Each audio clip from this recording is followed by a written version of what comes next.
Forget the old golf cart stereotype. Today's EVs can outpace muscle cars. High-performance models are redefining what speed and acceleration mean for everyday drivers. The environmental impact is huge. With fewer emissions, cities are seeing clearer skies, and the air we breathe is getting cleaner.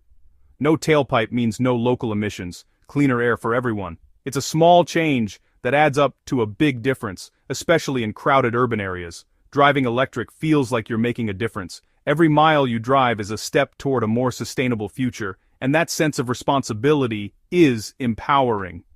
And let's face it, the tech is cool. EVs are packed with features that make driving easier, safer, and more enjoyable.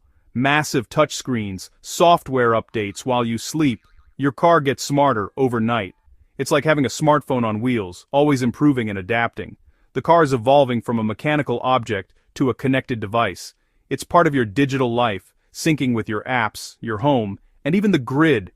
This blend of engineering and technology is what makes this moment so exciting. We're seeing innovation at every level, from design to production. We're witnessing the biggest automotive revolution since the assembly line. Factories are being retooled and entire industries are shifting to meet the demand for electric. People want to be part of something positive, and EVs offer that chance. It's about joining a movement that's shaping the future for the better,